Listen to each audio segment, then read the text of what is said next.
What happens when Palestinians flee their homeland, looking for refuge among neighbors? History has an answer, and it's not a hopeful one. Jordan tried, Lebanon tried, and both paid a heavy price. Today, as Gaza burns, there's a new question. Why won't Egypt open its doors? This is not just a humanitarian story. This is a story of war, politics, broken promises, and bitter lessons from the past.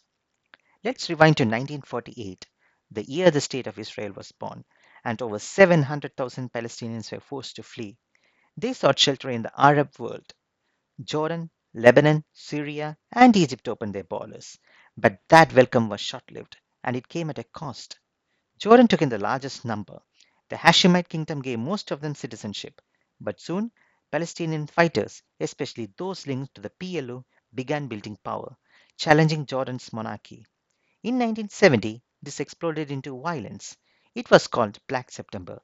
The Jordanian army clashed with Palestinian factions. Thousands were killed, and the PLO, they were expelled.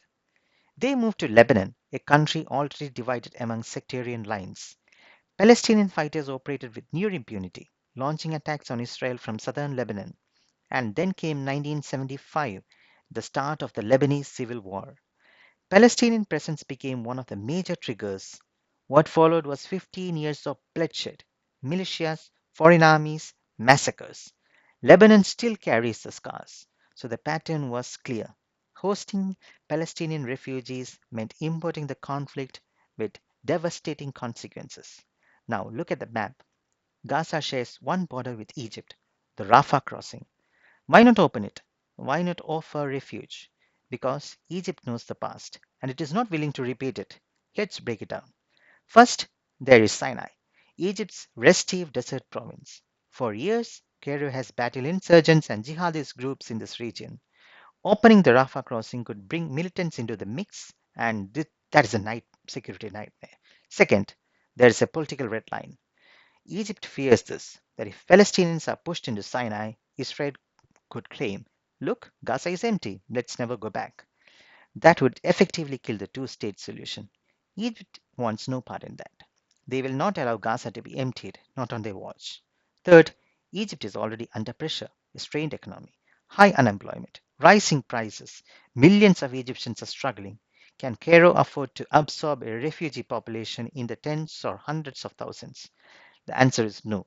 And finally, Arab unity is a myth. The idea that Arab countries will come together for Palestine has long been a fiction. When war breaks out, each country protects its own interests. Solidarity rarely survives politics. The result? Palestinians remain trapped in Gaza under siege, in the West Bank under occupation, in refugee camps without any rights, and in exile without hope. No state, no passport, no place to go. Not in Jordan, not in Lebanon, not in Egypt. Because history has taught their neighbors that giving shelter to Palestinians often leads to internal collapse. And so the doors remain closed. This is the uncomfortable truth, and it's one the world must confront. As we speak, Gaza is on the brink, and yet no one wants to take the people in, not even those who once promised to stand by them, because the cost, political, social, security, is simply too high. And in this region, history is not just a lesson, it's a warning.